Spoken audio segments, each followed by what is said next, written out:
Hello, and welcome to today's Back to Basics show.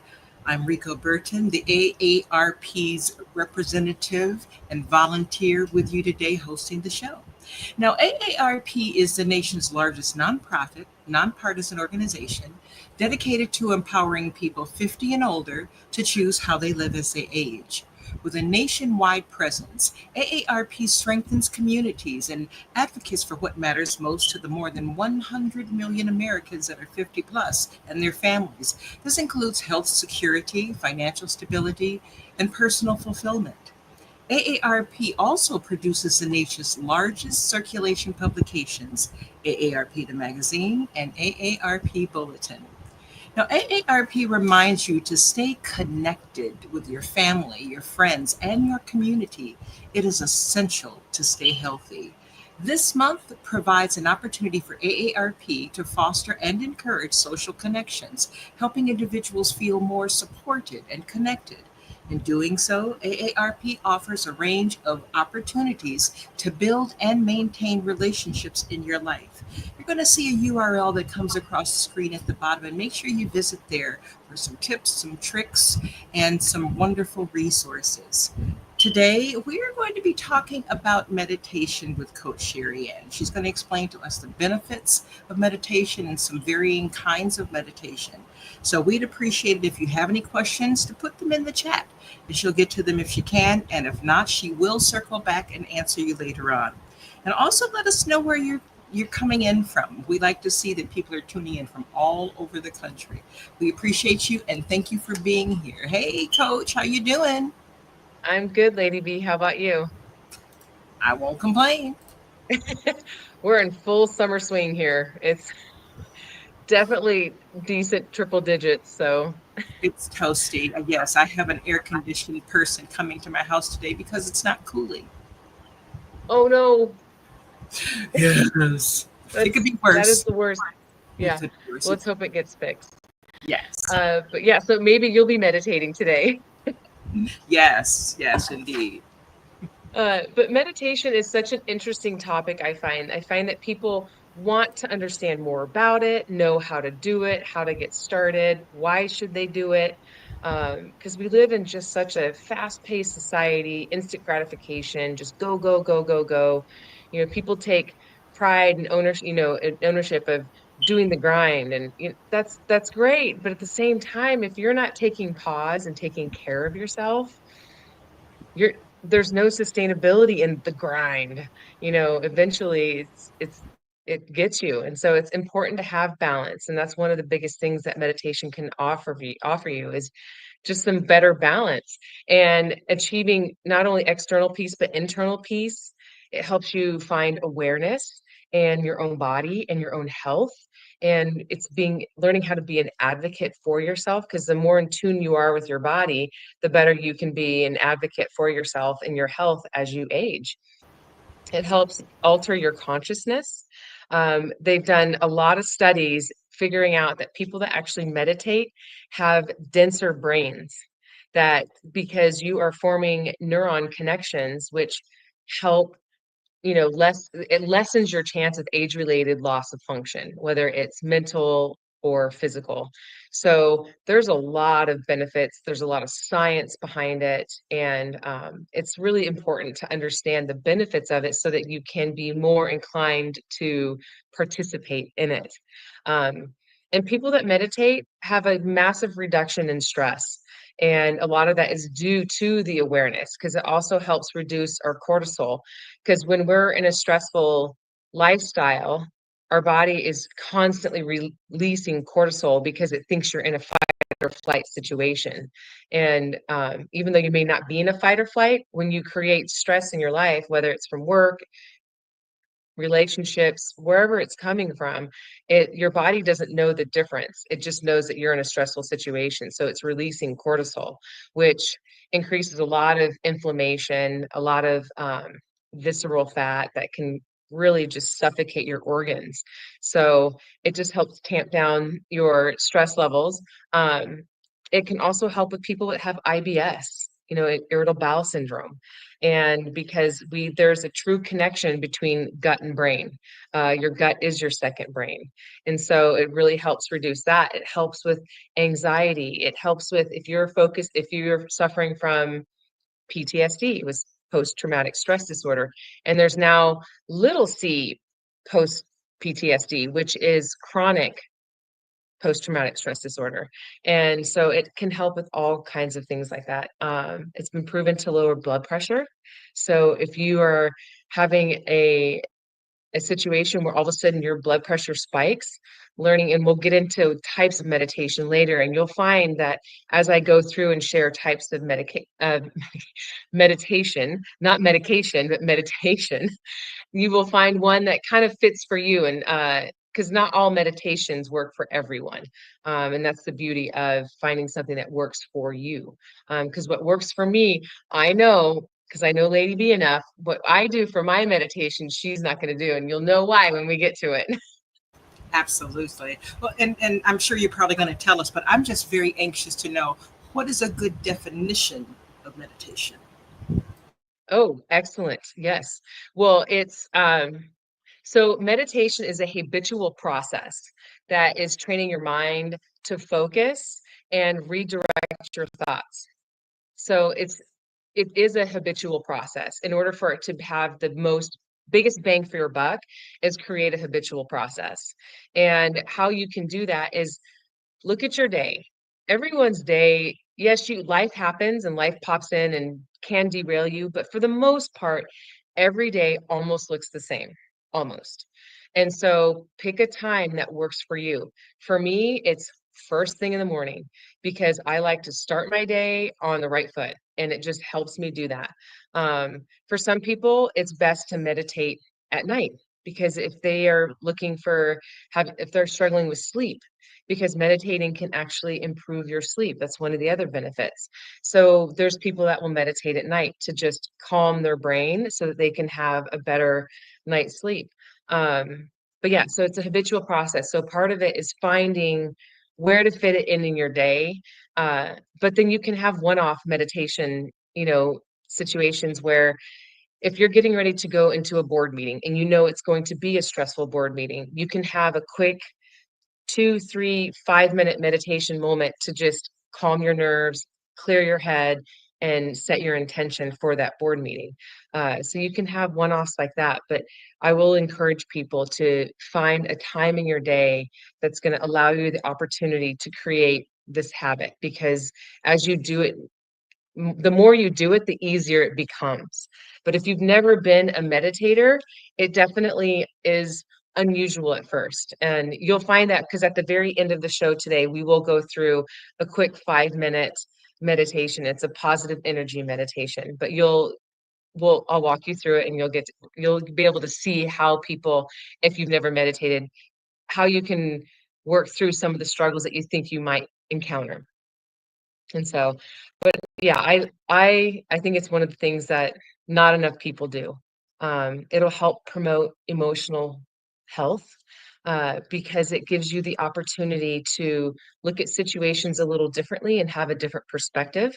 Uh, I sometimes will do, it's not really meditating, but I'll take a moment and kind of meditate. If I get into a situation with my children where I want to respond versus react, I'm now at the age where I realize, like, I don't want to react because it doesn't elicit the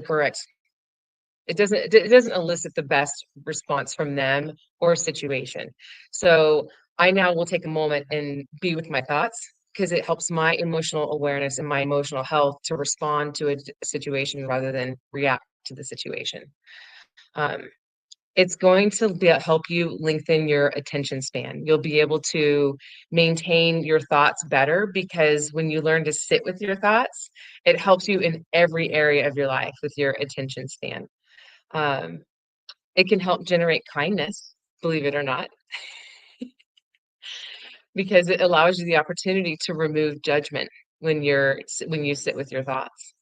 If people fight with addictions, a lot of people that have addictions will learn to meditate because it helps fight addictions, because it helps you break that dependency that you have on whatever you're addicted to. So a lot of people that are in recovery will do a lot of meditating.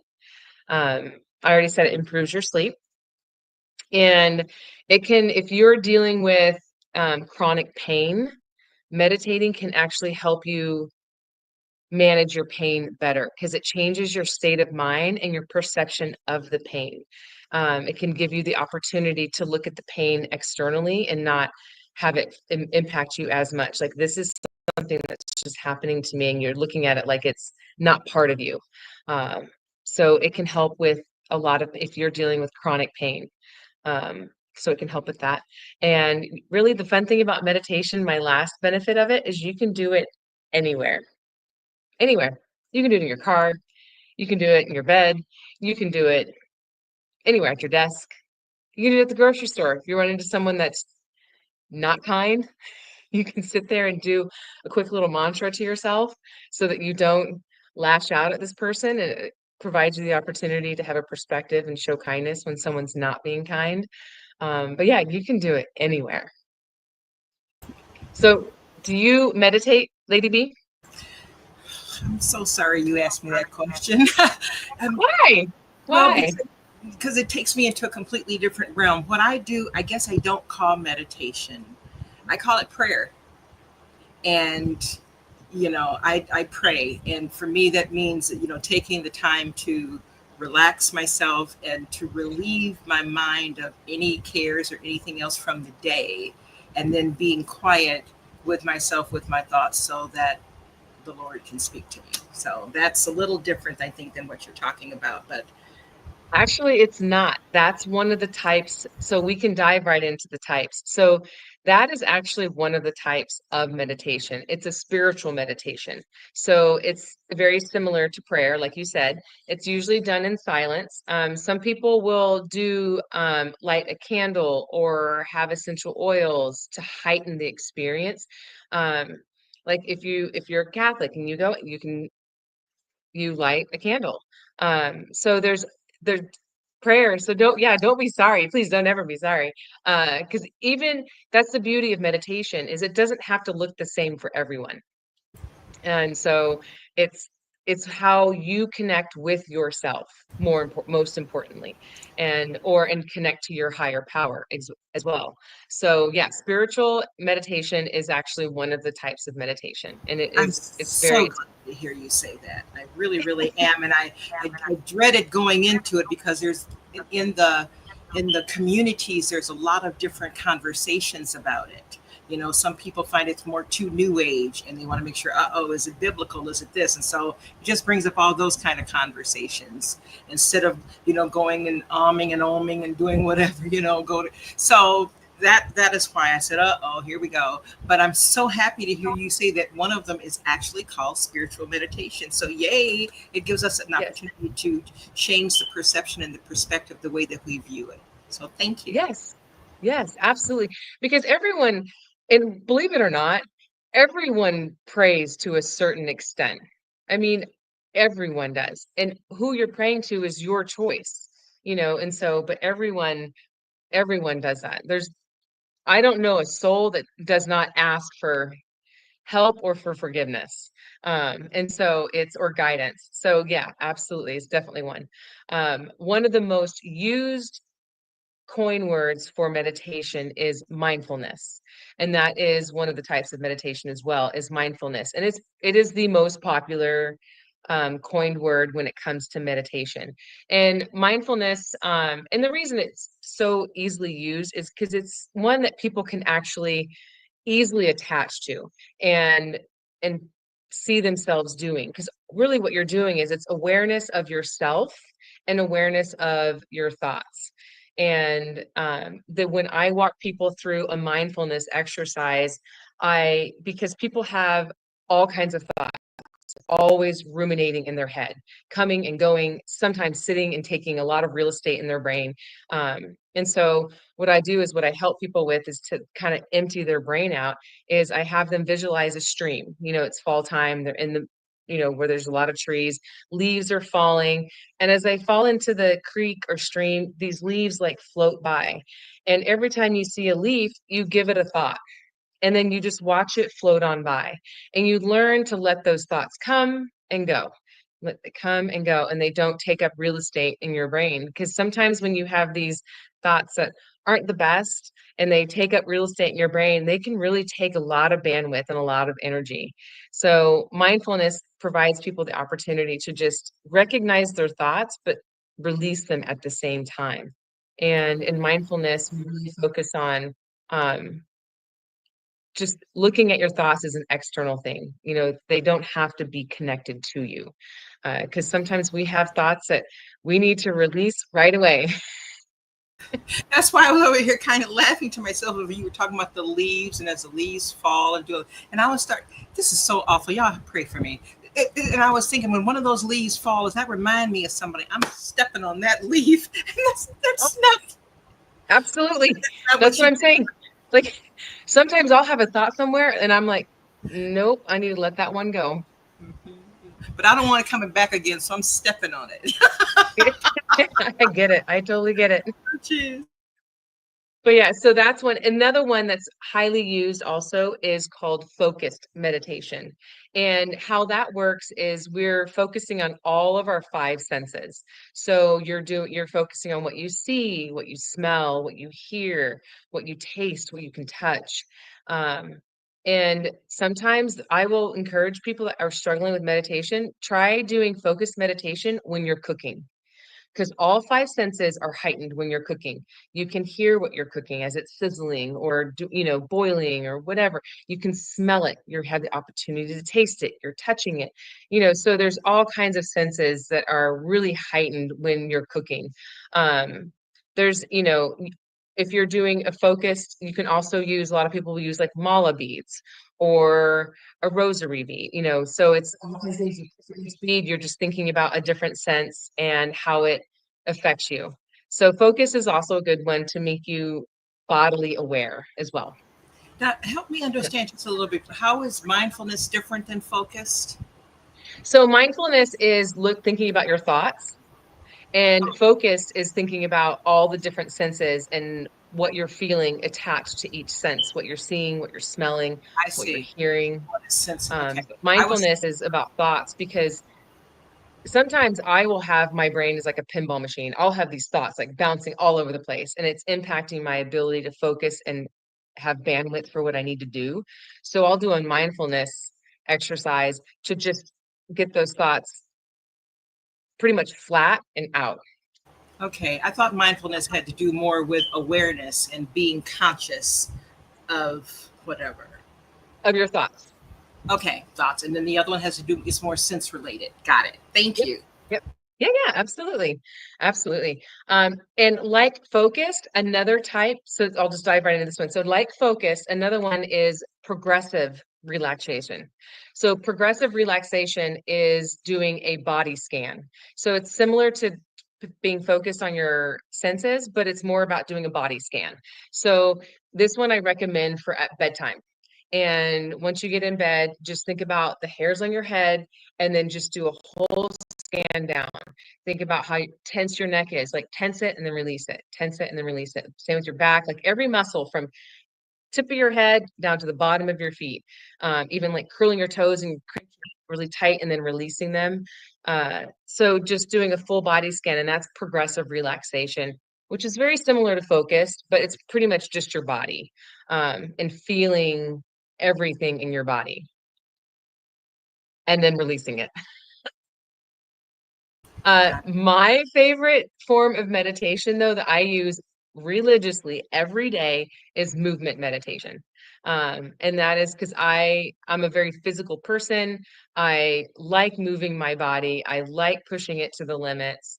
And so when I'm out running or riding my bike, or even if I'm at the gym lifting, my brain is very much focused on the exercise, but it wanders. And I have the ability to problem solve when I'm doing my movement meditation, because everything else is free in my head.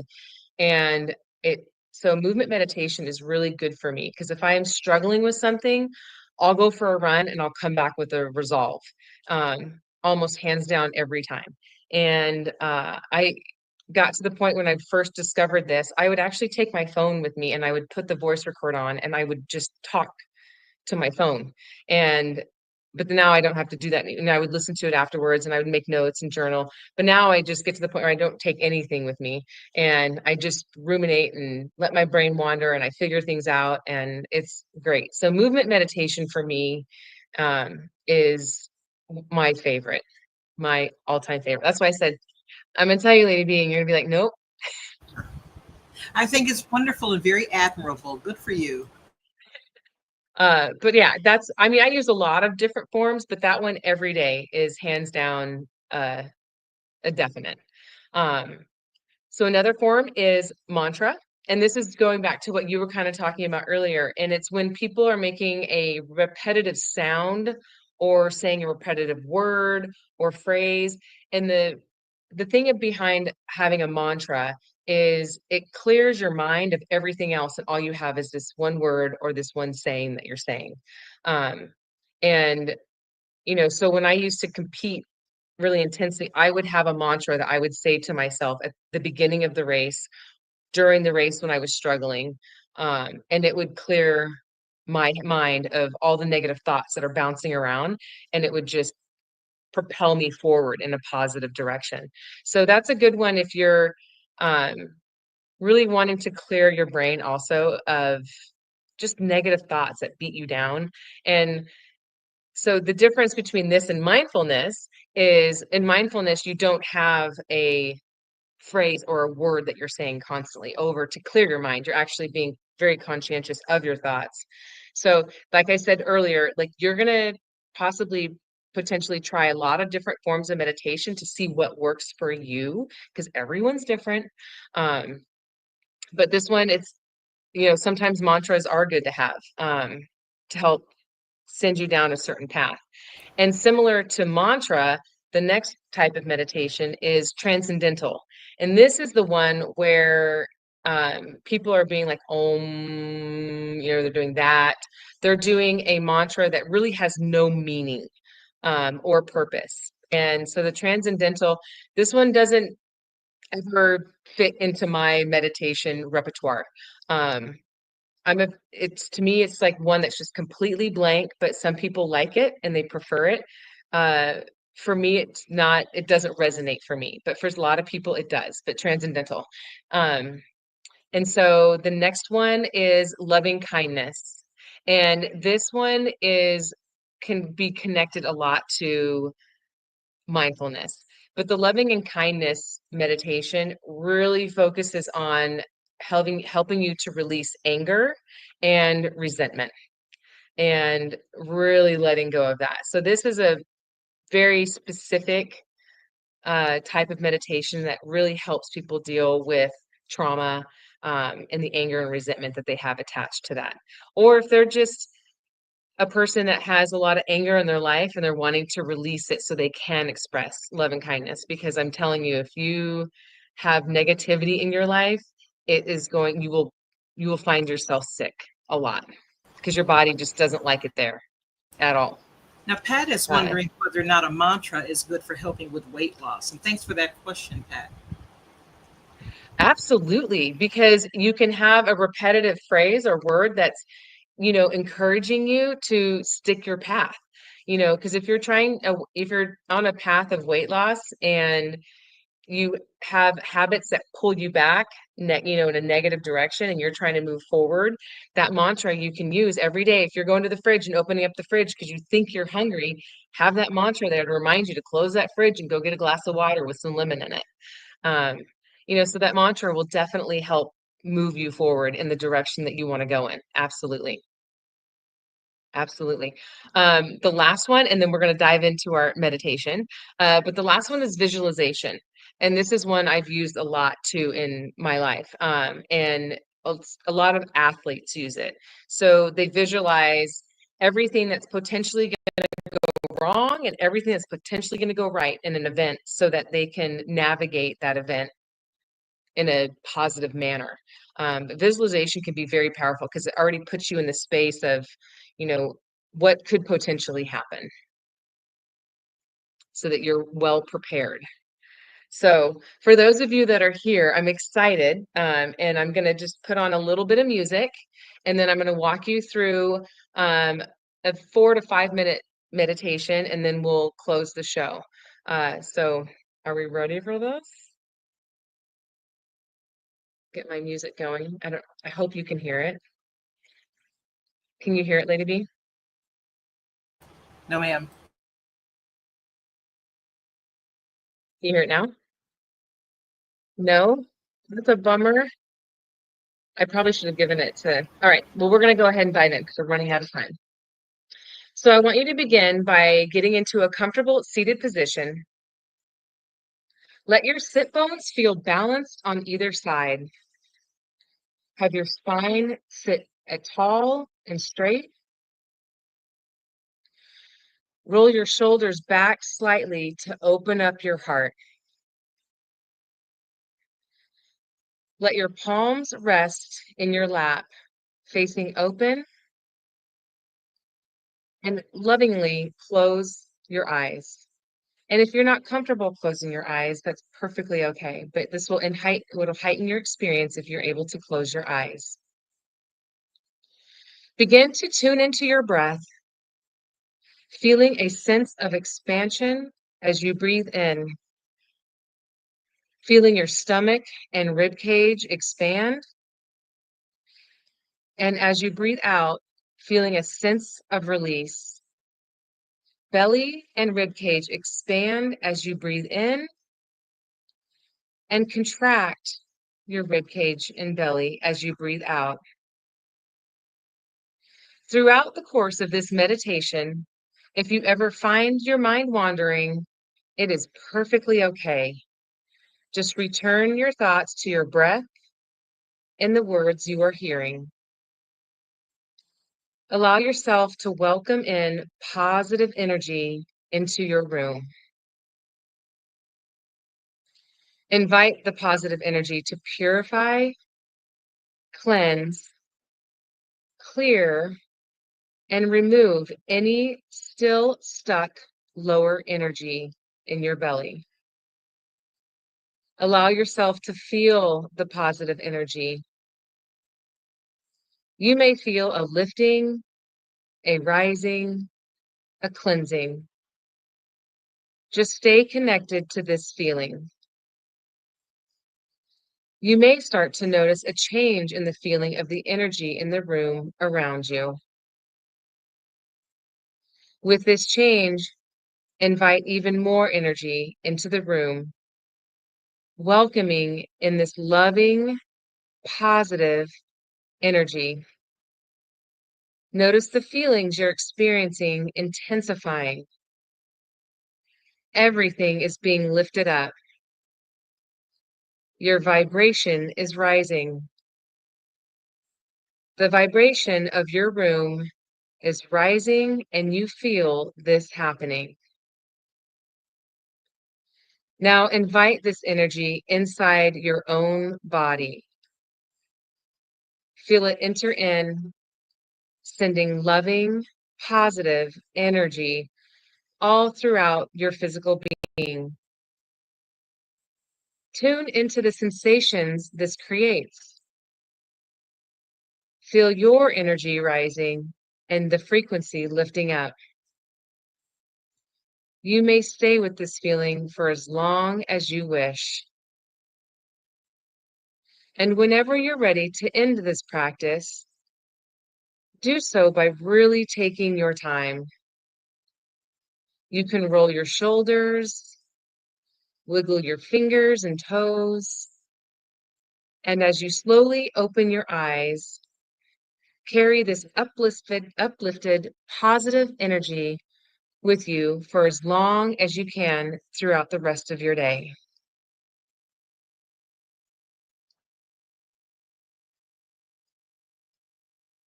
So that was a positive energy rising meditation. And there's all different kinds of meditations. And if you're looking for guided meditations, you can go to YouTube. There's a ton if you just type in guided meditation. It can help you deal with all kinds of things. And so I strongly encourage each and every one of you to just start with a few minutes every day. Find what works for you and start meditating.